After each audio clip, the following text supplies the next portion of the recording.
Nice.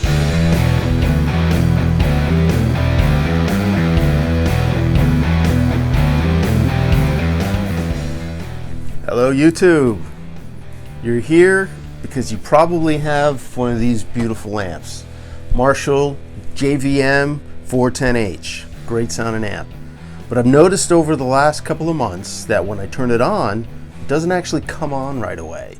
I'll hit the power switch, no lights come on for a period of sometimes 2 to 10, even longer seconds before the other lights come on and the tubes start warming up. So I think I know what the issue is, so let's dig into it and see if we can resolve this issue. All right, so I just got notification that the parts that I ordered came in. So let's get out here, get these parts and put them in, and hopefully that resolves the issue. You know, other than, you know, taking a while for it to come on, the amp still sounds good. So hopefully this is the issue that you have too. Here it is. So after doing a little investigating and poking around, found out that it's most likely my power switch. So I went over to amprepairparts.com. Those guys over there were nice enough to steer me in the right direction. The part I needed was SW-493.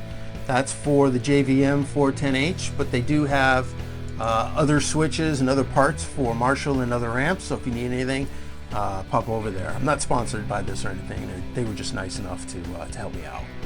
Put the amp on the table here.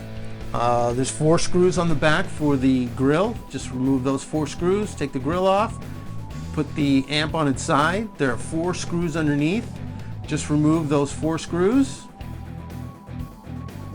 And you can slide the amp out. I turn the amp upside down and put it on top. And as you can see here, once you do that, the board and the electronics are exposed. Just be careful here. I wouldn't be poking around and touching around in there. Apparently there is some juice still in some of those capacitors, perhaps, and it is enough to kill you, so be careful.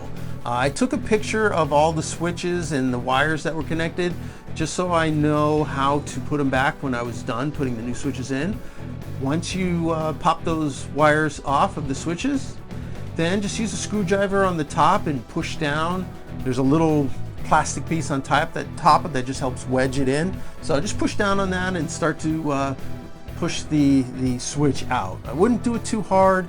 The front plate is not very thick, so you could warp the plate on the front. You wouldn't want to do that. So just take your time with a screwdriver and kind of pull it out and pry it out a little bit, and eventually you'll get it out.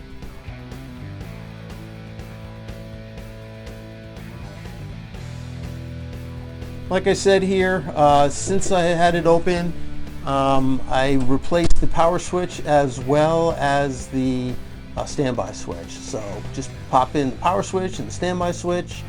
All you need to do is replace the wires, put them back the way they were when you opened it. I also took the liberty to just tighten the input jacks on the back. You don't need to super wrench these and make them super tight. Just hand tight is enough. This amp at this time of the recording of this video is like 12 years old, and a few of them were just a little loose, but it's a good idea to just tighten these just so nothing on the inside is moving around because it's loose. So once I finished tightening those input jacks down, I then slid the power amp back into the case, turned it upside down. All I did is put the 4 screws back in.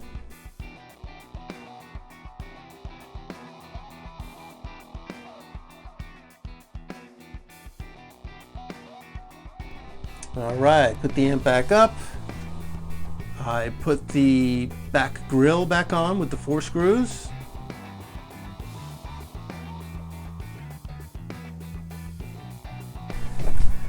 Okay, just finished the install of the switches. I'm back in my little home studio I call the cage, and let's hit the switch and see if that fixed my issue. Here it goes. Nice. Perfect. Okay, so there we have it. If you're having that issue where you hit the power switch and You know, it takes several seconds for it to kick in. You know, all the lights and the tubes starting to warm up, and over time it gets worse. That's probably your issue. Where here I just swapped out the power switch. I also did the standby switch, but I didn't have to. But there you have it. Hope you like this video. Hope it helps. And if you like it, please subscribe and hit the like button.